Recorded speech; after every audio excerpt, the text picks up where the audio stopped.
Bismillahirrahmanirrahim. Assalamu alaikum. Today we are going to study the short story The Cask of Amontillado by Edgar Allan Poe.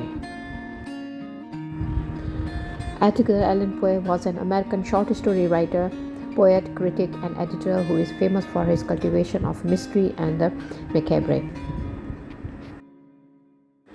Poe's stature as a major figure in world literature is primarily based on his ingenious and profound short stories, poems, and critical theories, which establish a highly influential rationale for the short form in both poetry and fiction.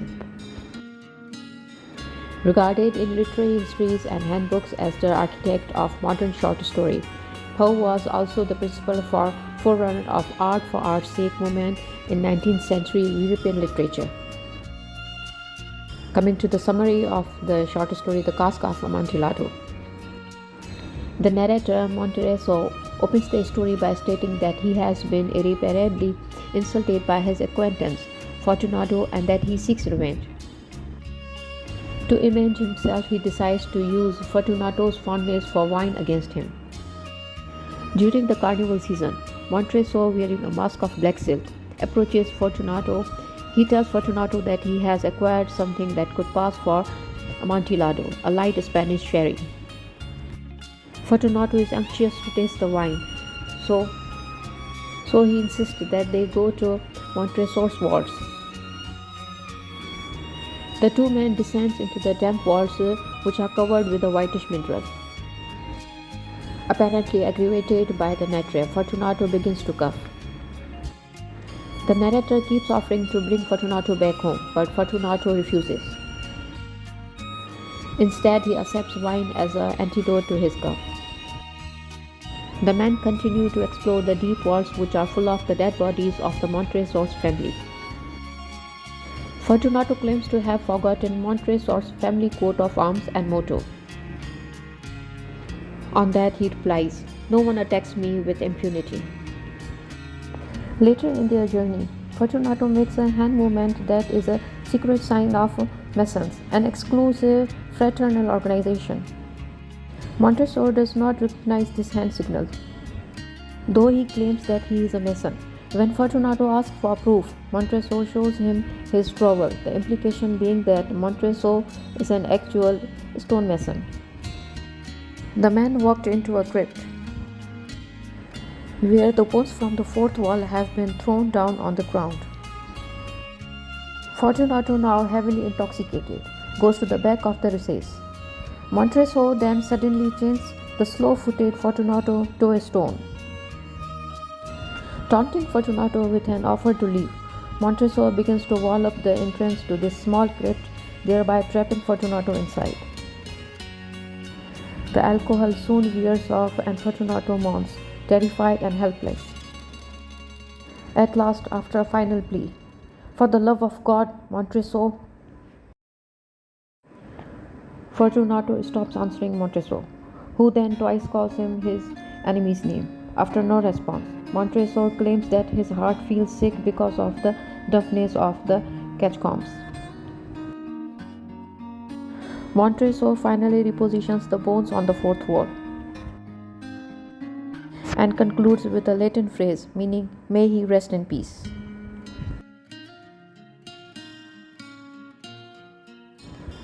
The plot revolves around the narrator, Montresor, seeking revenge against Fortunato for an unspecified insult.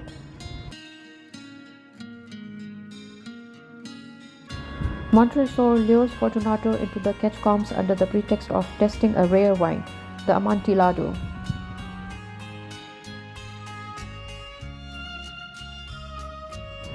Once underground, Montresor chains Fortunato to a wall and walls him in alive, leaving him to die.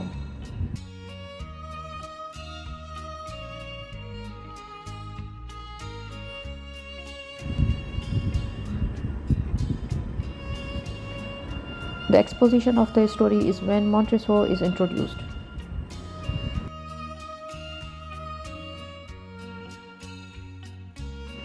In the exposition, he also introduces Fortunato as a wine taster and an enemy to Montresor.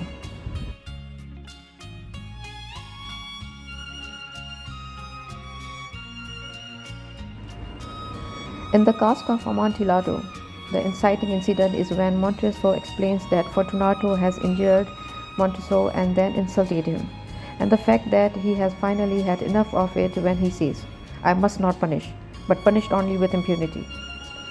This indicates that he is going to get revenge somehow.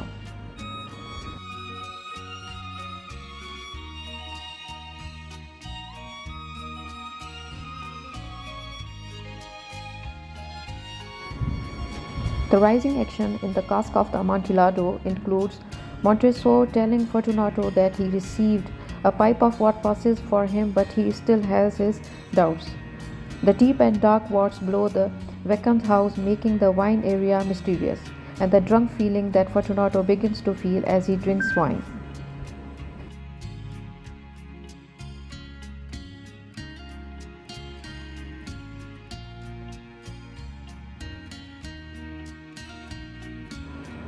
The climax in the Cask of Amontillado is when Montreso strikes Fortunato with a rock, then approaches him while stunned and chains him to the wall.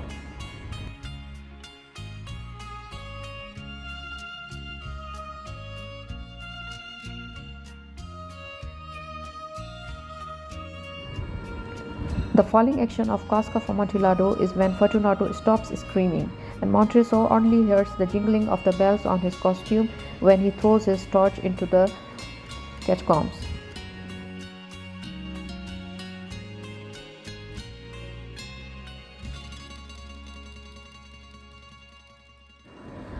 Montreso also is finishing sealing the wall he is making in front of Fortunato so no one finds him.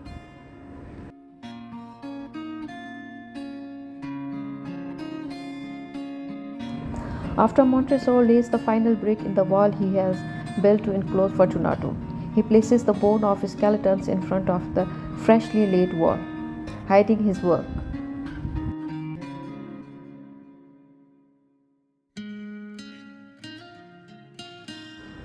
The story concludes with Montreso revealing that Fortunato's body has not been found for at least half a century.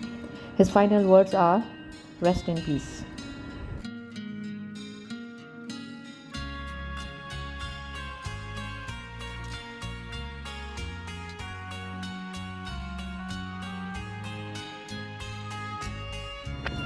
In this short story, we have only two main characters, Montreso, the narrator and the protagonist of the story. Montreso is depicted as cunning, manipulative, and vengeful person.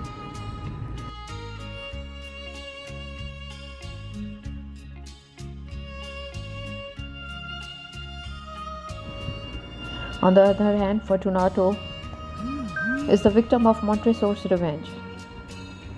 Fortunato is portrayed as proud, arrogant, and ultimately gullible person.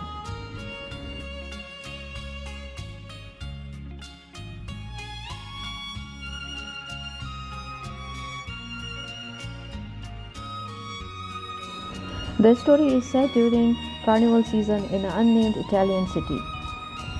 The majority of action takes place in the catacombs beneath Montreso's palazzo, leading a dark and foreboding atmosphere to the narrative.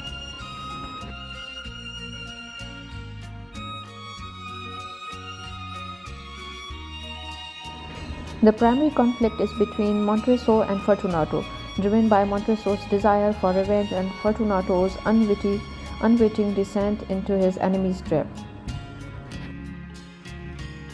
The story is rich in psychological conflict as Montreso manipulates Fortunato's pride and vanity to achieve his sinister goal.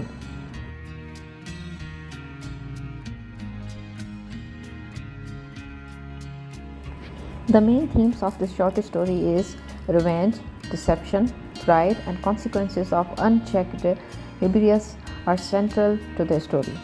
Poe explores the destructive power of obsession and the lengths to which one person may go to satisfy their desire for vengeance. The story is narrated in the first person by Montreso, providing reader with insight into his twisted mind and motivations. Montreso's unreliable narration adds to the story's suspense and ambiguity, leaving readers to question his sanity and the true nature of Fortunato's offense. Poe masterfully creates a mood of suspense, dread, and impending doom throughout the story.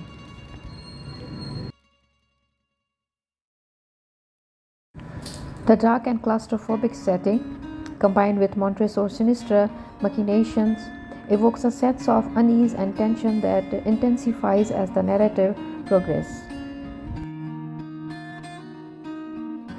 The Cask of Amontillado itself serves as a symbol of Montresor's deception and Fortunato's folly.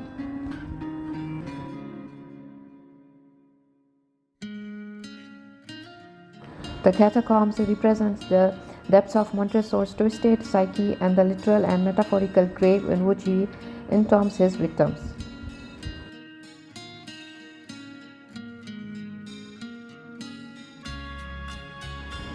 In a nutshell, the Cask of Amontillado exemplifies Poe's mastery of the short story form, employing richly developed characters, a meticulously crafted plot, and a darkly atmospheric setting to create a chilling tale of revenge and psychological horror.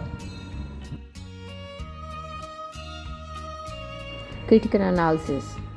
The terror of the Cask of Amontillado, as in many of Poe's tales, resides in the lack of evidence that accompanies Montresor's claims to Fortunato's 1,000 injuries and insult. The story features revenge and secret murder as a way to avoid using legal channels for retribution. Law is nowhere on Montresor's or Poe's radar screen, and the enduring horror of the story is the fact of punishment without proof. Montresor uses his subjective experience to Fortunato's insult to name himself judge, jury, and executioner in this tale, which also makes him an unreliable narrator.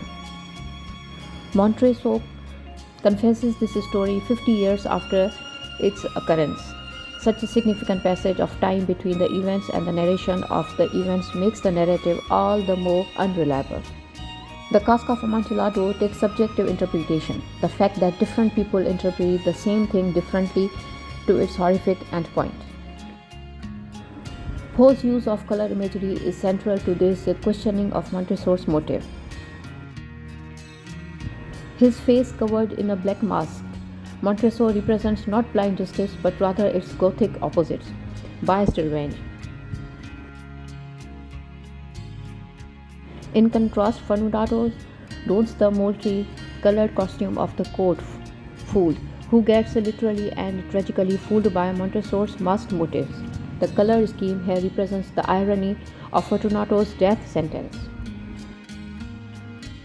Montresor chooses the setting of the carnival for its abandonment of social order, while the carnival usually indicates joyful social interaction.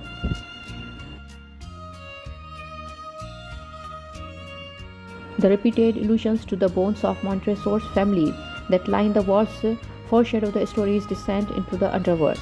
The two main underground travel are the metaphor for their trip to hell. Because the carnival in the land of the living does not occur as Montresor wants it to be, he takes the carnival below ground to the realm of the dead and the satanic.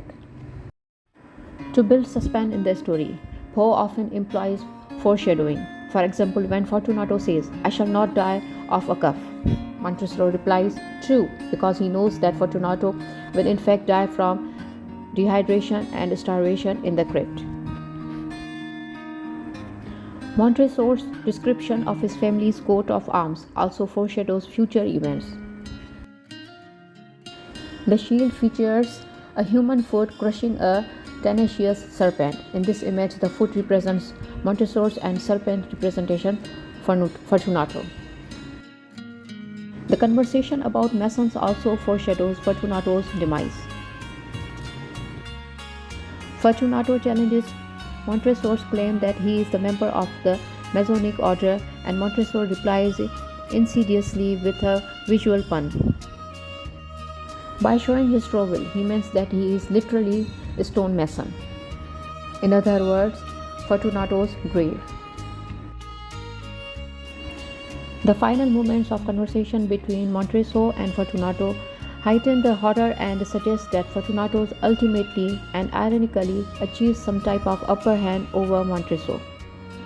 Fortunato's plea, "For the love of God, Montreso," has provoked much critical controversy. Fortunato's plea, implying the same irony that Montreso has effectively used to lure him to the crypts. The strange description that Montreso demonstrates in response suggested that he needs Fortunato more than he wants to admit. Only when he twice screams, "Fortunato!" loudly, with no response, does Montreso claim to have a sick heart.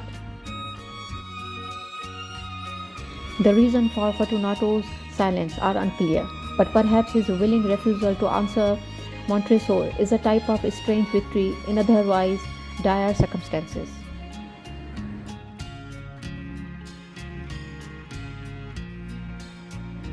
Thank you for watching.